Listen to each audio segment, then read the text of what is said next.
Welcome to First Unitarian Church of Wilmington, Delaware. Very happy to see the bright shining faces here in the sanctuary, and we welcome those of you viewing at home or remotely.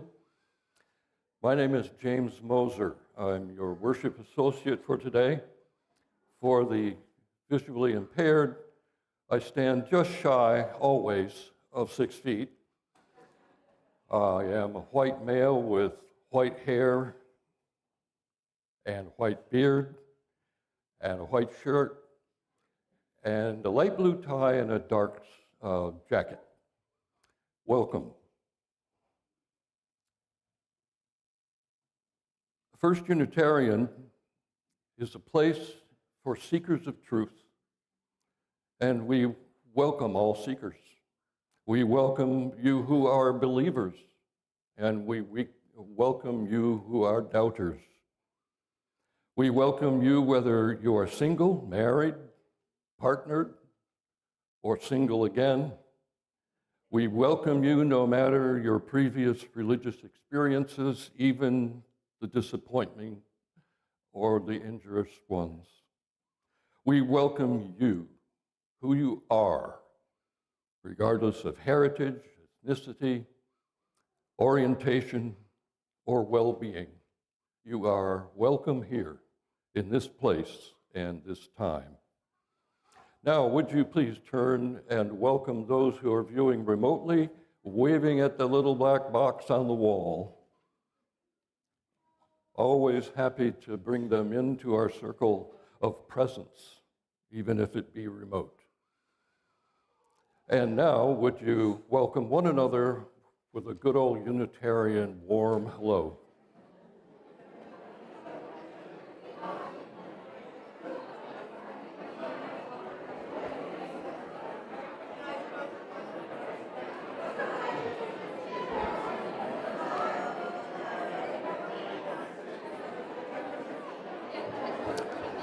Thank you.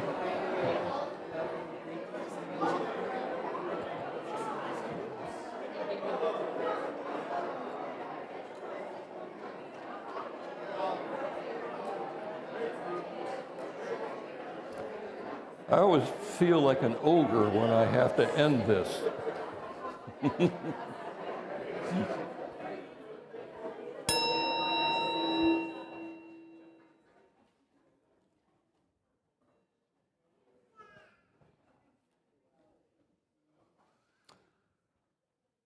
Now, a couple of brief announcements, observations, both of them very good news.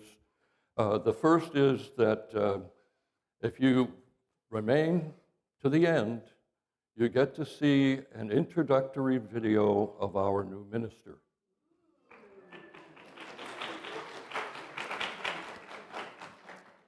For obvious reasons, that will be at the end. And the other good news is Steve Cohen has whispered in my ear that the pledge drive for this coming year has overshot the goal.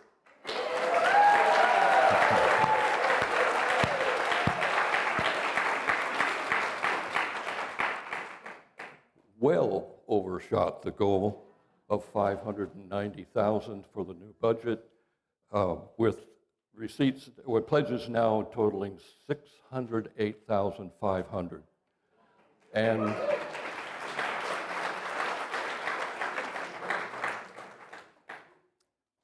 And there are still pledges to be received. If you need to be reminded, don't let this good news deter you. Yes. This morning, we continue to celebrate the gift of renewed life and purpose in this post-Easter season. Our April Soul Matters theme of embracing possibility will lace through our service, and Reverend Larry will lift us with thoughts and challenges on flourishing in our lives and in our world. Now, as we welcome our children to come forth, let us prepare our hearts and minds and spirits for all the gifts we will receive in this hour.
children's choir, you gave us a reason to rejoice.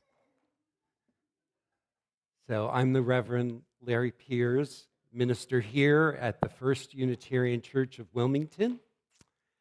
And for visual accessibility, I'm as tall as James claims to be. I have gray hair, glasses, a black minister's robe, and a stole that represents for me symbols of flourishing. I wrote a note for myself here that says, "Dear Larry, curb your enthusiasm." So I'll try to do that. For today's call to worship, I've chosen these words from Robin Wall Kimmerer's book, Braiding Sweetgrass. When times are easy, there's plenty to go around. Individual species can go it alone. But when conditions are harsh and life is tenuous, it takes a team sworn to reciprocity to keep life going forward. In a world of scarcity, interconnection and mutual aid become critical for survival.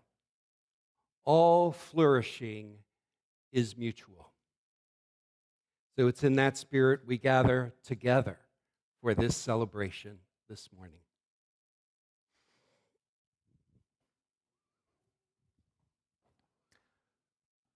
If you have a chalice at home, we invite you to light your flame with us here in the sanctuary as I read these poetic words of Judy Brown. What makes a fire burn in space between the logs? A breathing space. When we are able to build open spaces in the same way, we have learned we only need to lay a log lightly from time to time. A fire grows simply because the space is there, with openings in which the flame that knows just how it wants to burn can find its way. Would you please rise for our hymn number 12, O Life That Maketh All Things New, and remain standing after the hymn for our affirmation.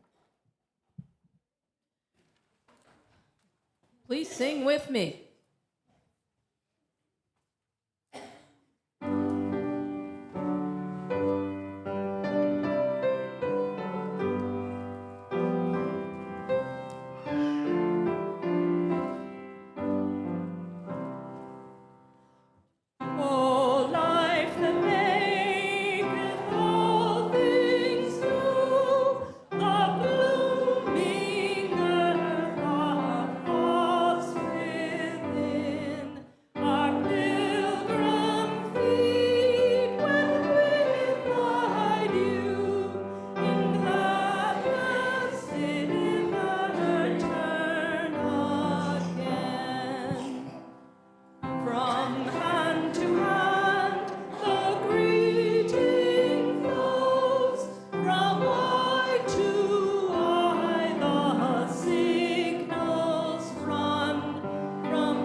join me in our affirmation of mission.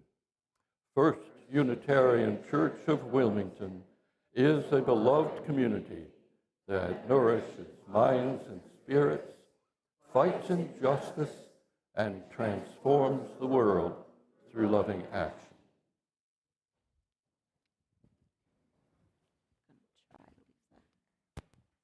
That's all right.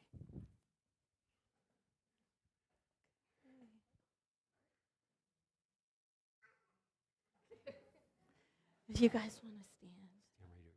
Stand right over here. You can face us. From the beginning of times, families have brought their children to be dedicated to communities of love and hope.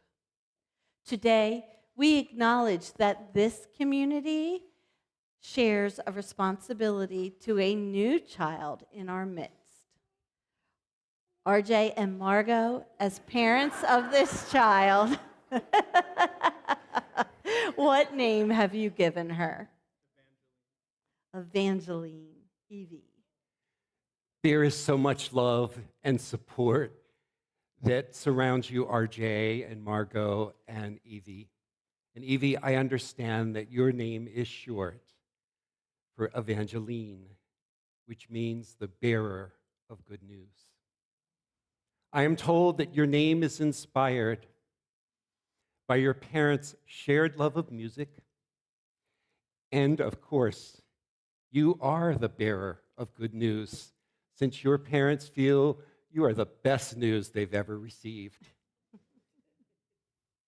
Margo, you have given Evie the middle name, Mila, after Evie's Ukrainian-born great-grandmother, Mila, if I said that right, who passed away after a painful battle with colon cancer in 2018. Your grandmother was a primary figure in your life, Margo, influencing you deeply in your own motherhood journey long after her passing. So today, joining us in this dedication are Evie's great-grandparents, Sonny, Gloria, and Linda. Are they here? Yes? Okay, all right. Evie's paternal grandparents, Ronnie and Kathy Pizzini. There, okay. Evie's paternal aunt and uncle, Jacqueline and Michael Hutz. Okay. And Evie's great aunt and uncle, Christy and Rob Nichols, who are new members of our congregation. And your cousin, Ollie. Hey, Ollie. Hi, Ollie Nichols. And Evie, joining us virtually are relatives from your mother's side of the family. Yeah, they're over there. Vadelina Lisovaya, Richard Roach, your maternal grandmother and step-great-grandfather, Stan Lisovoy, and your maternal grandfather. And Sophia Lisovaya, your maternal aunt, who you call Fifi. I love that name. Let's everybody say Fifi. Fifi. Yeah. Hi, Fifi. Hi, Fifi. You are surrounded by so much love, Evie, by relatives here and online. So let's take a moment to wave to those relatives online by waving to that camera. Wonderful. So Margo and RJ, as parents, you are your children's first teachers, and you covenant today to raise them in faith and in love. In presenting your child at this service, you also invite all of us to share some of the joy. You feeling that joy? Yes. Some of the joy and the responsibility that is yours as parents. Your task may not always be an easy one. How's it been so far? The time may come when you will need to set aside your own dreams, ambitions, and pleasures so that your child may tread more surely the onward path of life. But you accept this service to another life, knowing that your own lives will be fuller and richer in consequence. RJ and Margo, as parents in your covenant with the child you present today, will you instill in your child your shared commitment to service, respect for others, appreciation of truth and beauty, and a desire for peace and generosity in forgiveness? And you will covenant with those gathered here to seek support and to share your joy, remembering that as parents, you are never alone. And if so, say we do. Okay. So today, you have relatives present in person and those joining us online. Those of you who are present here and those online and will be listening, are you willing to help Evie grow in wisdom and strength so that she may discover her own values and dreams and destiny? If so, please say, we will. To the congregation of this church, with which these parents have come to feel a kinship and in which they find a home, will you, the congregation, enter into covenant with this family to share in the collective responsibility for Evie, nurturing her and supporting her religious education in our Unitarian Universalist faith? If so, please say we will. And now I invite all of our children and youth forward to surround Evie. Here they come. Yeah.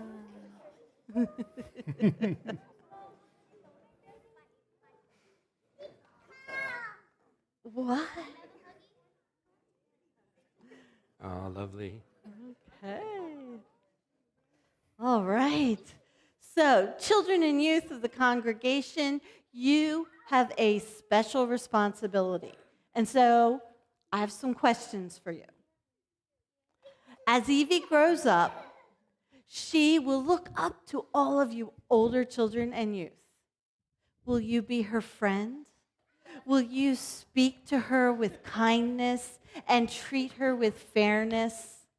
Will you show her the best that is in you and help her discover the best that is in her? If so, will the children and youth of the congregation please say, we will? We will. We will. Yes. Okay. All right. And so that everyone can see the next part, I'm going to ask you guys to go sit since Evie wants to be down. A lot of high fives and fist bumps. We will use a flower and water, time-honored symbols in this ceremony. The rose, still in bud,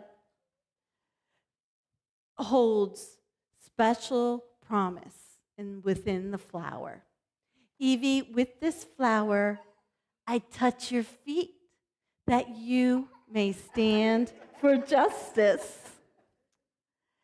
And I touch your hands. Both of them, I touch your hands. Oh, I'm losing my mic. So that you may grasp wisdom.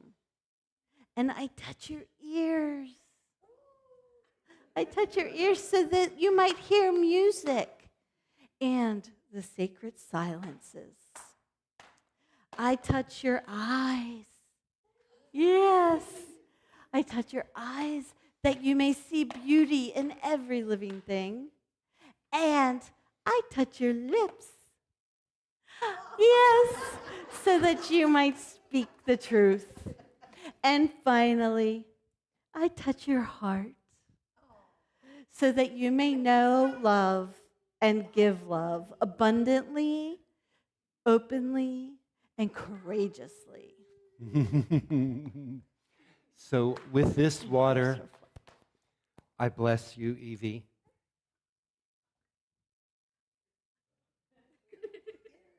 Right there. You are a beloved child. You are a miracle in this world. We will learn more from you than we could ever teach. May you follow in the paths of your family, respecting all religions, and drawing from the inspiration of our Unitarian Universalist tradition. May you always remember your connection with all of nature and with all that has ever been. May your life be filled with love, and may it be rich with laughter.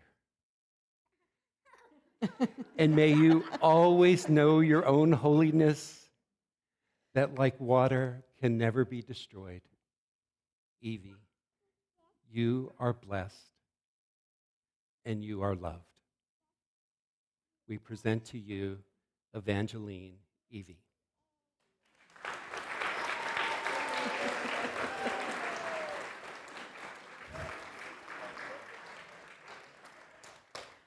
And now, I invite you to please rise and body your spirit and join in singing Rejoice in Love. The words are on the screen. Also, children and youth, please sing through the first hymn, and then as I start recessing, you may follow me. Thank you.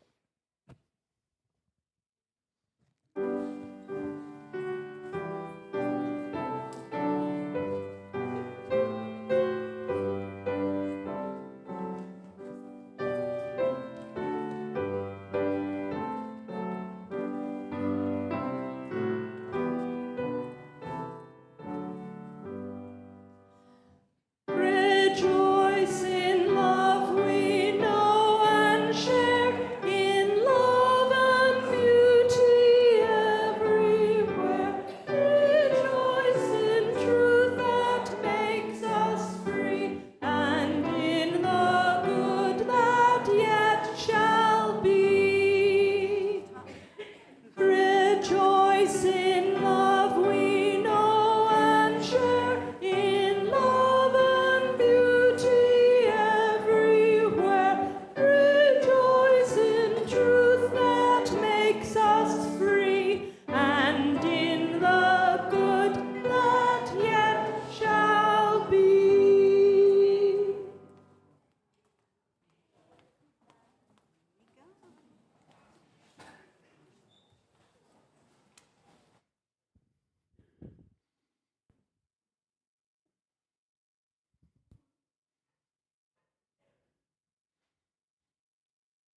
Wow.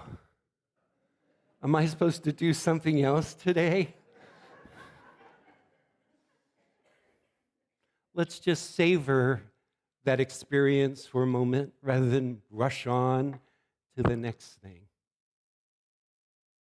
Sense whatever is happening within you, whatever rumblings of joy, whatever inner sense of peace, whatever appreciation of life you might be experiencing in this moment. And let's just savor it for a moment in our hearts.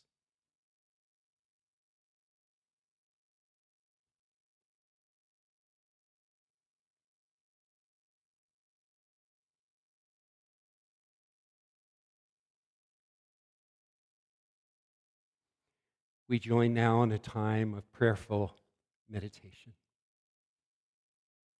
Spirit of life and love,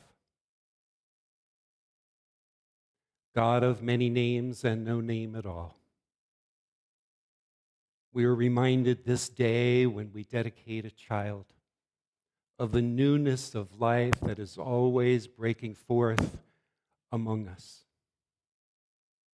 We are reminded of the mystery of life itself and of life's tender, fragile sacredness in our midst.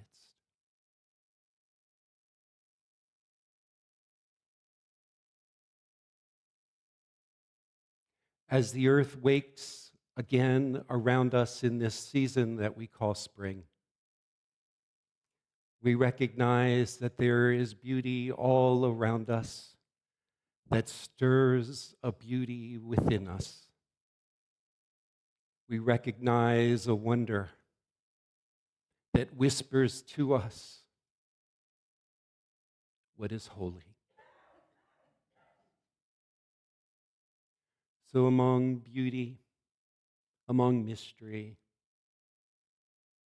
among holiness and wholeness, we sit today with a heart that does not want to dispense of these qualities too easily. We know the rumblings in our world that can cause discontent, that can stir terror in people halfway around the globe just through a senseless statement made by someone who we've entrusted with leadership. But we know, as we sit in beauty and in love and in mystery, among all that is holy and within the promise of wholeness, that those words cannot be the last words, that we can feel within ourselves a stirring that knows more about what is right, what is true, and what is just. And so, like the flowering trees of spring, may we spring forth again and again with the message of love, with the resilience of spirit, and with a respect for all of life and all that is our life. And in this shared silence, let us hold this time with reverence.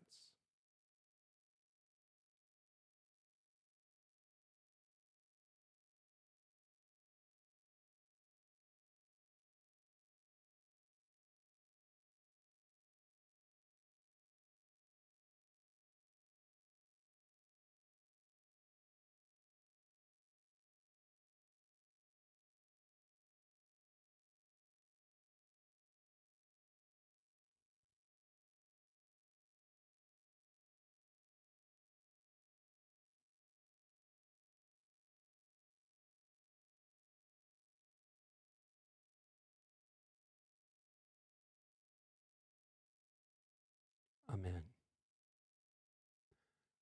Let's take a moment during our time together to hold up briefly the names of those that we are holding in our own heart with a special care and a special love and a special concern.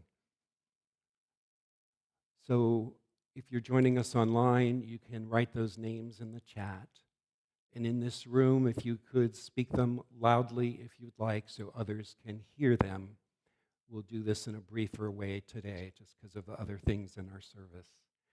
So who are the people you are holding in your heart that you would like to raise up so that we can share that concern with you?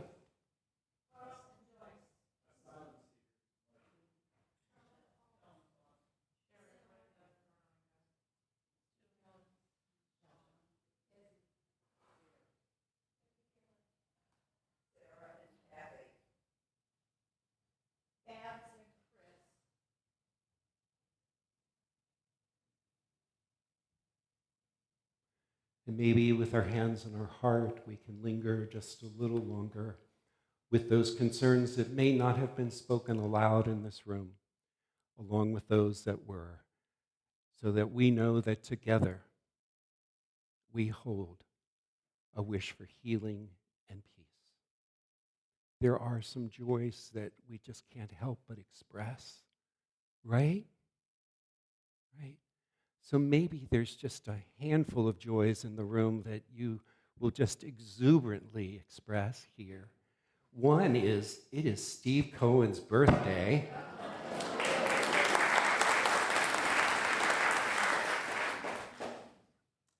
What else? Sister Ann's birthday. Yes. Have you been announcing one every week, it seems? Okay. Fourth grandchild. Okay, what else? Introducing the ministerial candidate today, after a lot of long work. I got married. Let's all turn towards her and just send her some love. Go ahead, send her some love. Wonderful. Congratulations and many blessings. Any other joys that you'd like to share?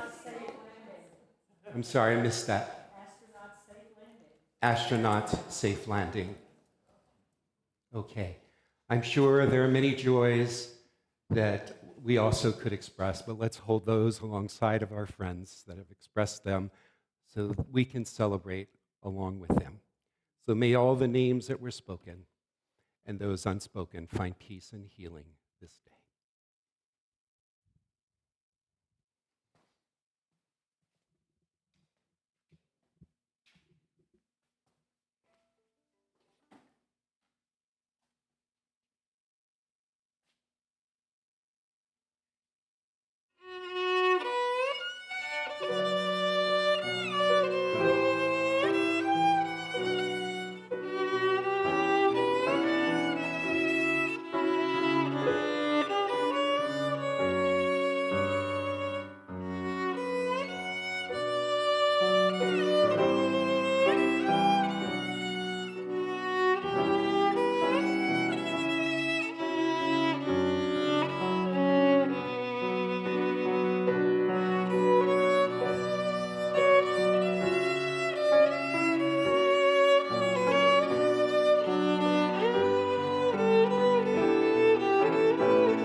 Thank you so much, George. That was wonderful. The title of my conversation with you today is Flourishing.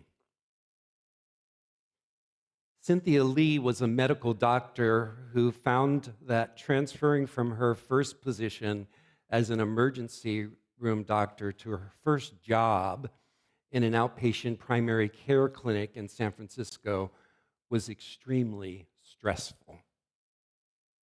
In her new setting, I'll give you a few details, she had more than 3,000 patients assigned to her practice. Your eyes should have widened at that point. As she described it, I donned my white coat and gave it my best effort. Over time, she discovered that many of her patients she had seen were calling with the same complaints again and again. They demanded more relief, more treatment.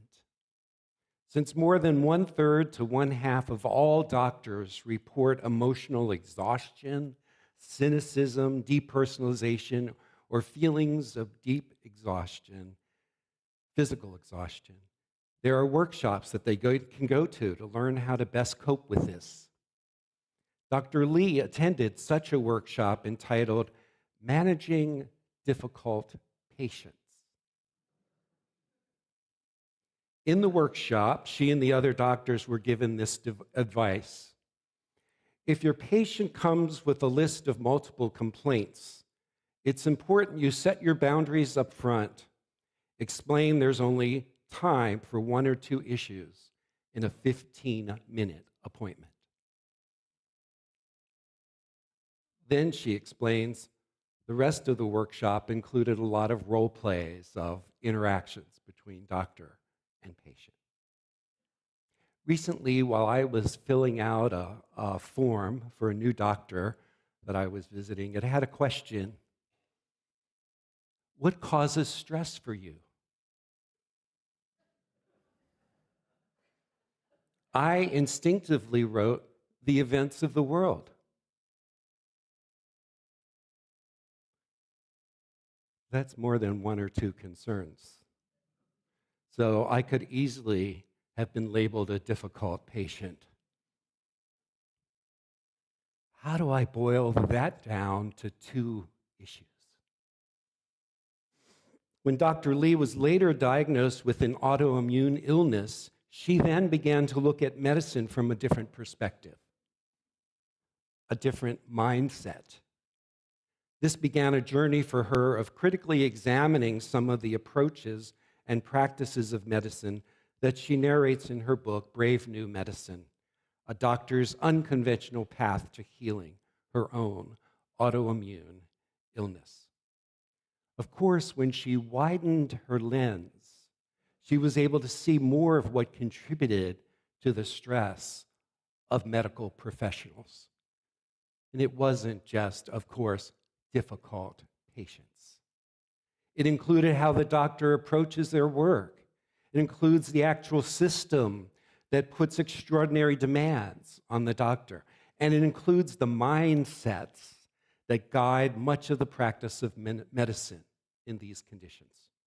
In fact, today I want to recognize that being conscious of our mindsets has personal and spiritual and social implications that impact our own personal well-being, our own capacity to flourish as humans.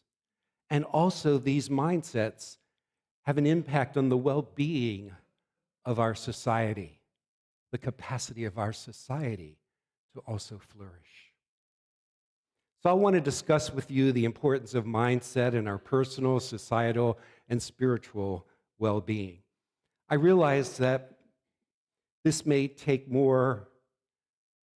bring up more issues than our 15-minute session this morning actually allows. But let me at least begin the conversation. A common definition of mindset is that it's a set of beliefs and attitudes that shape how you interpret the world and yourself, acting as a filter of your experiences. Everybody put their hand in front of them. So look at that hand and let that represent your mindset and all the things that are able to get through and all the things that don't because of the mindset that might impede the fullness or the wholeness of your experience. You probably heard some of the distinctions made about mindset. You could have a fixed mindset or a growth mindset. That distinction in and of itself is a useful one that I discussed in one of our live stream classes on navigating transitions that I taught here last spring. It's clear when we become more conscious, more aware of our mindset. We might notice the impact that our limiting beliefs have on various aspects of our life. And we can also work toward intentionally developing a growth mindset, or what I would call a flourishing mindset.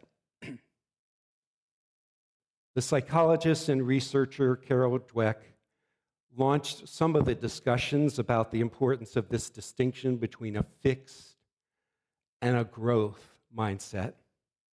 In summarizing some of her research, she writes, "What on earth would make someone a non-learner? Everyone is born with an intense drive to learn. Infants stretch their skills daily, not just ordinary skills, but the most difficult tasks of a lifetime, like learning to walk and to talk. They never decide it's too hard or not worth the effort. Babies don't worry about making mistakes or humiliating themselves. They walk, they fall, they get up. They just barge forward. What could put an end to this exuberant learning? The fixed mindset.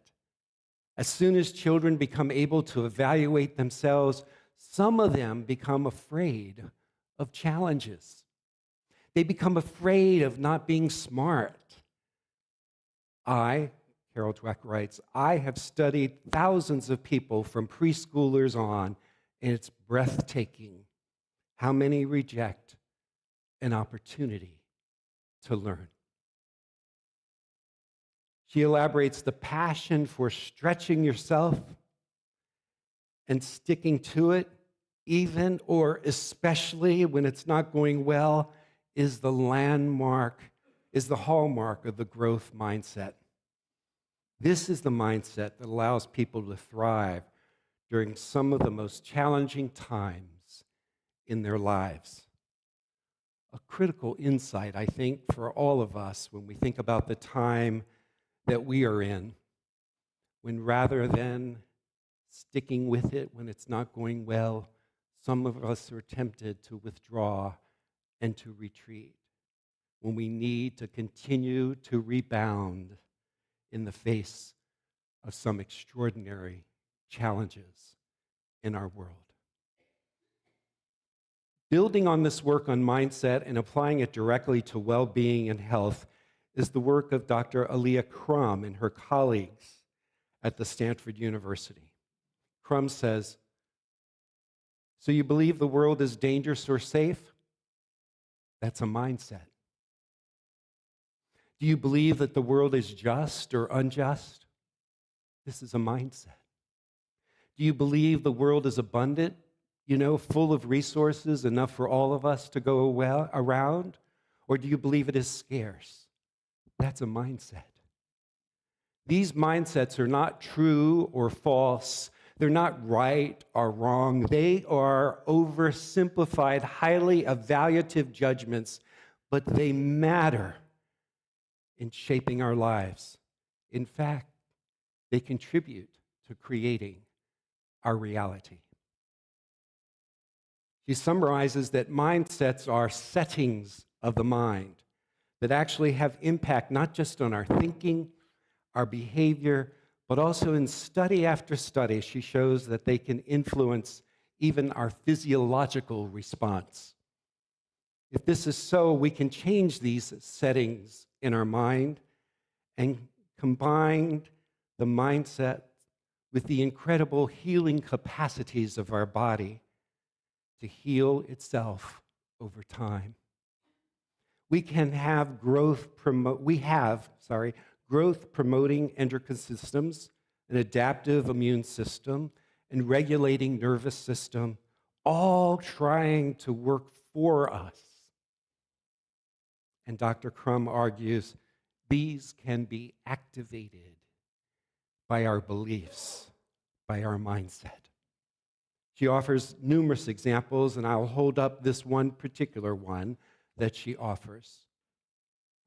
If you're diagnosed with cancer, get the best treatments available. And also think of the mindset. Consider, what are the mindsets about the treatment and care that can shape the whole experience? She offers that the best mindset is not just think positive. Instead, the best mindset is, this is manageable. My body is capable of managing this. Rather than a mindset of, this is a catastrophe. You see the distinction?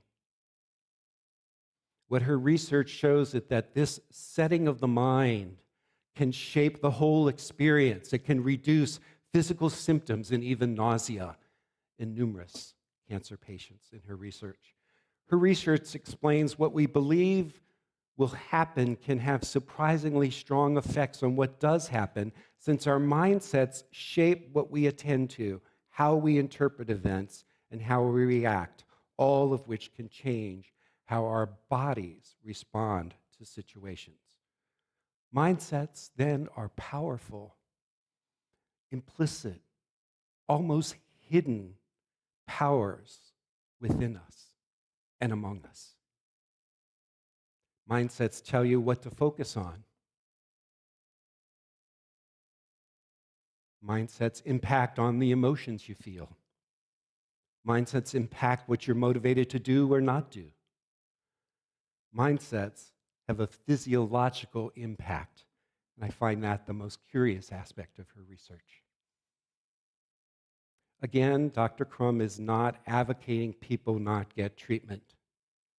Have I been clear about that? Instead, what she is proposing is that people get the best treatment available, and their mindset can impact not just our psychological, but also our spiritual and social capacities to flourish or not. Now, as Unitarian Universalists, we have found it important to become aware of our mindset, to recognize it, and to recognize its impact that it has on our spiritual well-being and our capacities to tackle the social issues of our time with fortitude and with resilience, rather than just accept whatever's happening as fate, as predestination, as predestined, or God's will. Sophia Lyon Foz, who was a child of Presbyterian missionaries in China and went on to work at Columbia University and Union Theological Seminary to develop an approach to religious education that has informed a whole generation of Unitarians and Unitarian Universalists, mostly the 30s, 40s, and early 50s. But her perspective is one that we still hold on to in one of the readings in our hymnals, which some of you may recall. I think it is particularly poignant today as we've dedicated a child and dedicated ourselves to support this child and her family, who are Evie's resident theologians. Sophia Foz offers, and each of these are mindsets. She uses the word beliefs. Some beliefs are like walled gardens. They encourage exclusiveness and the feeling of being especially privileged. Other beliefs are expansive and lead the way into wider and deeper sympathies. Some beliefs are like shadows, clouding children's days and fears of unknown calamities. Other beliefs are like sunshine, blessing children with the warmth of happiness. Some beliefs are divisive, separating saved from unsaved, friends from enemies.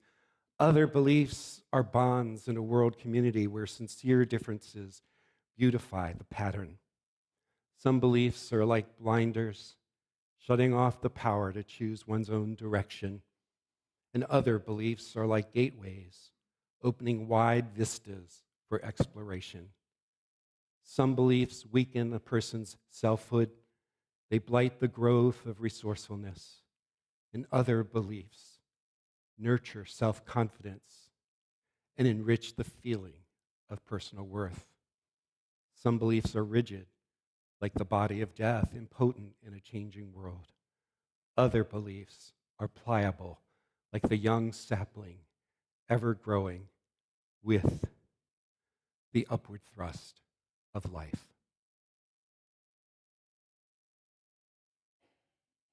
So it matters what we believe. It matters that we become aware of the mindset that influences our interactions with the world and with each other and with the deepest part of ourself as well. One mindset that has had significant influence on our approach to health and flourishing is this mindset of individualism compared to a recognition of our innate interdependence as human beings. Many have exposed this individualist mindset in Western world, and we can and have looked at ways in which well-being or flourishing is only seen as an individual matter. The Harvard Human Flourishing Project looks at flourishing as a state in which all aspects of a person's life are good, including the context in which that person lives. This is a broad and all-encompassing understanding of flourishing. So flourishing is not something we ever perfectly attain in life, they say. We're always flourishing only in a relative sense. And second, flourishing is multidimensional. Flourishing pertains to all aspects of a person's life. But in actual fact, some aspects of life may be going better than others. Third, flourishing also includes the context in which a person lives, including one's communities and environments. It's this perspective of the individual and the context in which we live is all being contributing to our sense of flourishing that I want to emphasize.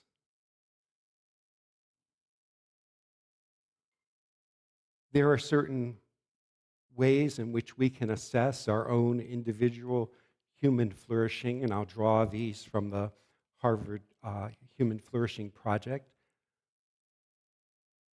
Here are the questions. You can do your own quick assessment. 0 is not satisfied at all. 10 is completely satisfied. So if your hands are on your lap, you can just do 5 or 7 or 10. No one needs to know your score. But let's just do a quick review of these, all right? Yes? So overall, how satisfied are you with life as a whole these days? I'm not going to show my numbers. In general, how happy or unhappy do you usually feel? In general, how would you rate your physical health?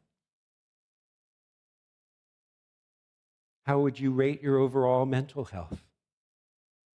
Overall, to what extent do you feel the things you do in your life are worthwhile?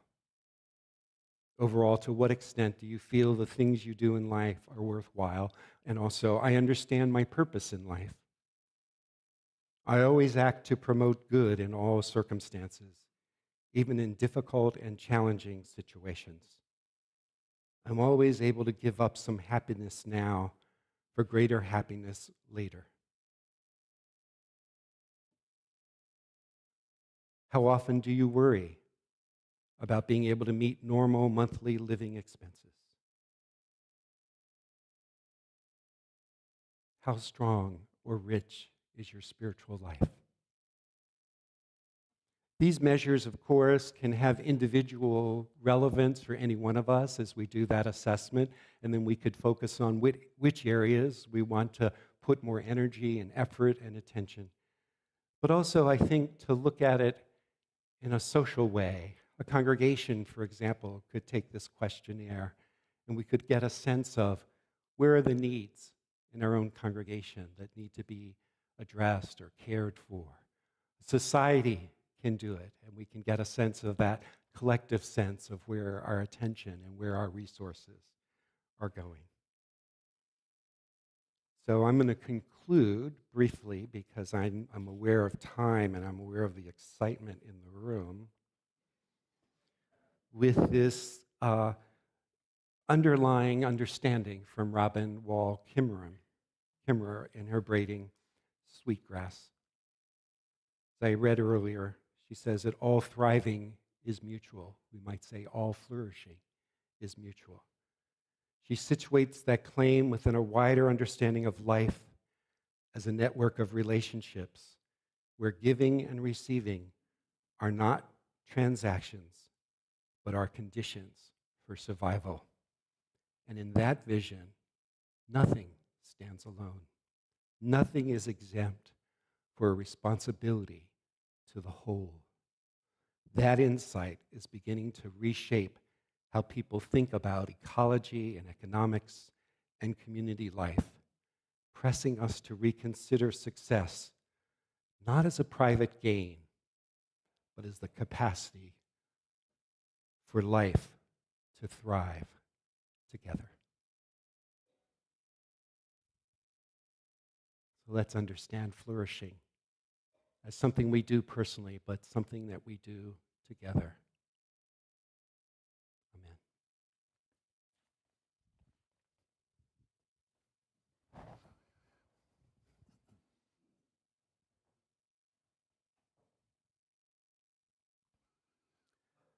There is a hymn lyric that goes like this: Abide with me, Abide with me.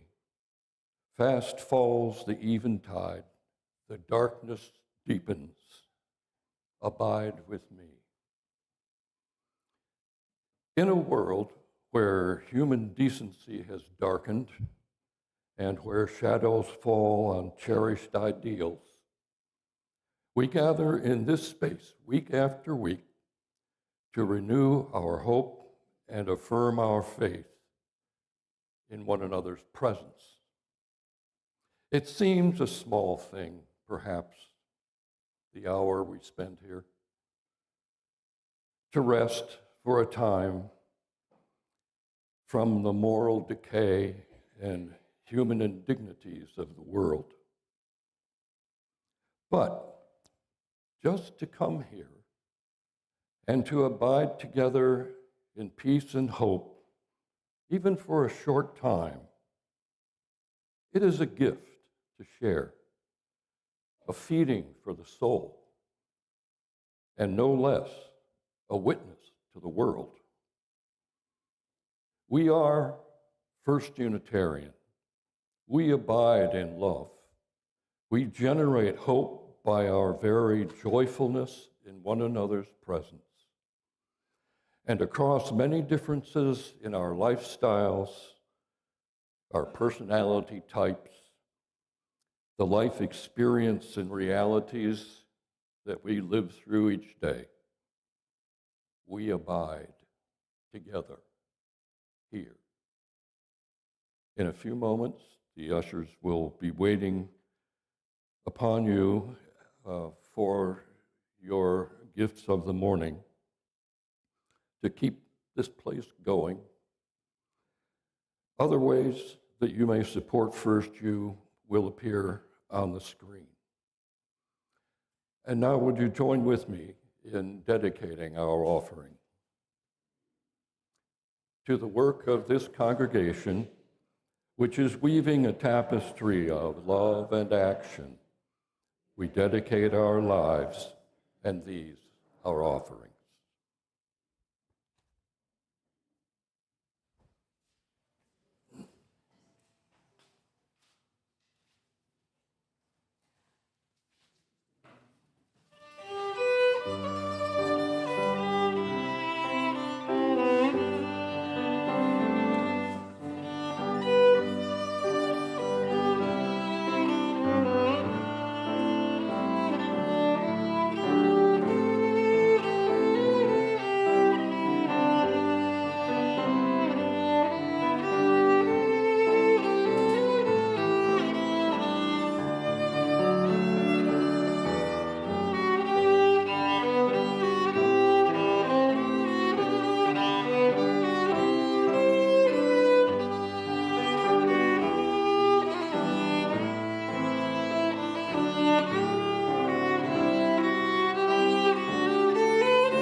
That is a language that needs no words. I want to thank all three of our musical trio this morning, George and Rebecca and Tracy, for leading us and inspiring us. Now, if you have a chalice at home that you put flame to, we invite you to extinguish it now at this time with us here as I read this poem by Robert Langley. Reach down deep inside you to find the source of heat, passion, and commitment. Here is where they meet. Is it gently burning or coals not yet to light? What will be the catalyst that starts you burning bright? It's time to make a difference. Let your passion feed the flames. Share what you are made of, and the world won't be the same.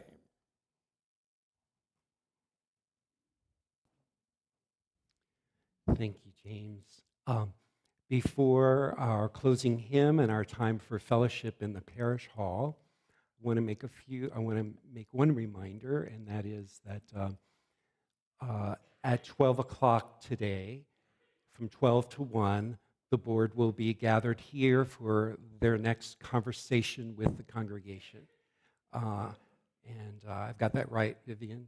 And there was some refreshments there to nourish you in addition to the conversation, which will be nourishing as well.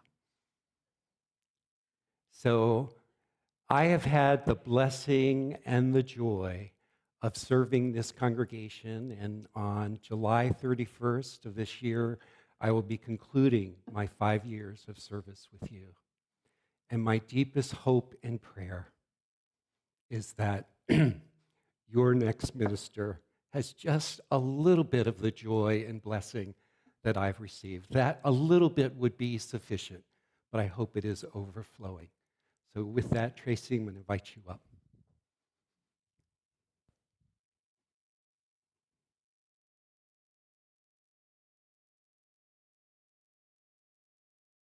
So we didn't rehearse. Oh, good, it's on. So when it comes to the search committee, I'm the new kid on the block. And before I introduce our candidate, there are a few things that I need to do. First, I need to call up our search team members as they are able to come up and join me. Stephanie Cloud, I know cannot. She is up in our AV booth today. Pat Malarkey, Leora Chinnick, Randy Oswald, Paul Pinson.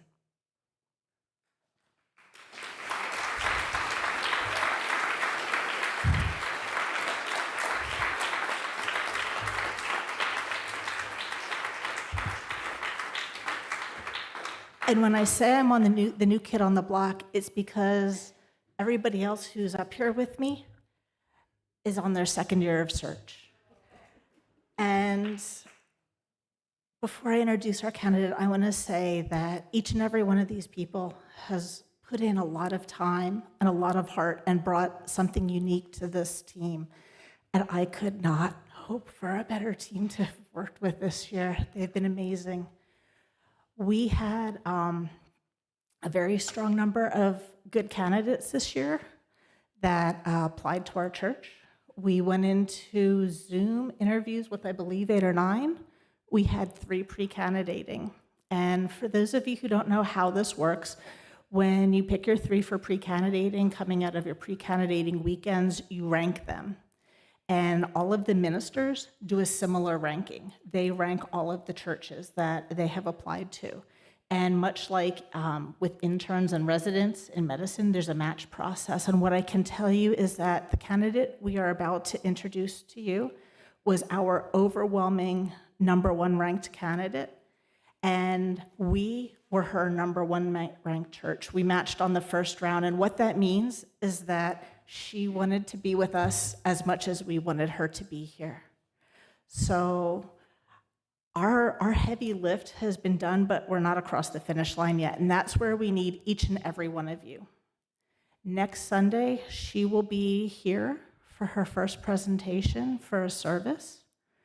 And that will kick off our candidating week. And there will be multiple opportunities for our various small groups to meet with her. And we will have two full congregation events where everybody can come out, meet her, chat with her, and it will culminate. Oh. Thank you, and it's going to take me a minute. Help me, Paul. Tuesday? There's one Tuesday, 7. Tuesday, the 19th, 20th, 21st, I believe, at 7 p.m. And then again, Saturday, the 25th at 9. And that will culminate then on Sunday, the 26th, where she will be leading our service again. And we will whisk her away for a short period afterwards, at which time the congregation will vote to call her as our settled minister. And that is where that whole week, but especially that Sunday, is where we need all of you to show up and to support us, to meet her, and hopefully you will fall in love with her as much as we did. So with no further ado, I would like to introduce you to Monica Clark Robinson. She recorded a short message to our congregation. And we, not I, we as a team want to present her to you.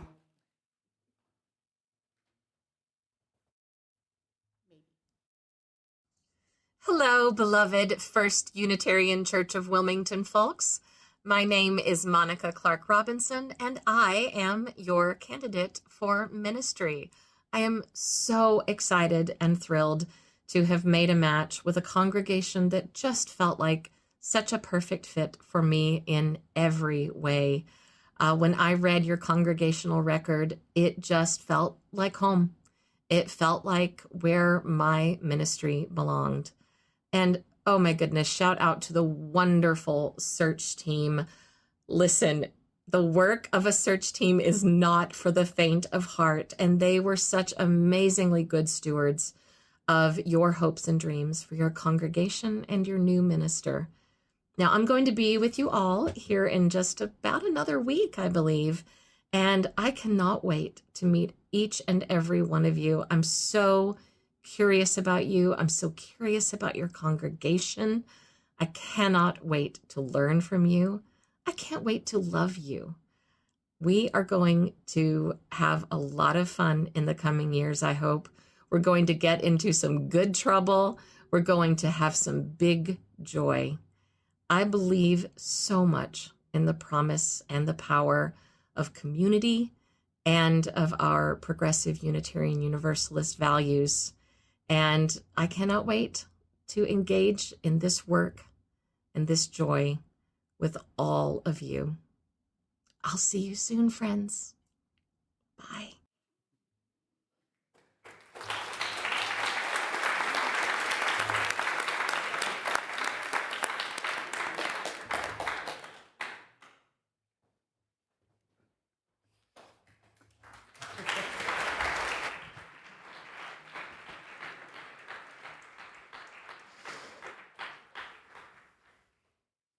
So thank you to the search committee for their hard work on your behalf. And please show up this coming week to meet your candidate for ministry and begin that relationship with one another. For our benediction this morning, I've chosen some verses from a longer poem by Jane Gumpel. She wrote this in response to what has been happening in our world related to the Iran crisis. But I think it's a reminder to all of us of our essential interconnectedness. She writes, "It's a curious thing, this feeling of distance, as though I am here and you are there, as though what touches your sky does not ripple through mine. And yet, this is precisely the illusion. We have drawn lines on maps, called them nations, called them borders, and forgotten that the wind does not read them, that the sky does not obey them, and the human heart was never meant to be divided in this way." So as we approach this week, may we feel the fullness of our own heart, how it connects us to one another, to all of life, and is not divided by the boundaries that we draw unnecessarily. Blessed be. And now we'll join together in our closing song. One more step. It's number 168 in the gray hymnal, and the words will also appear on the screen. Please sing and rise. Please sing as if you are, because you are, in full bloom.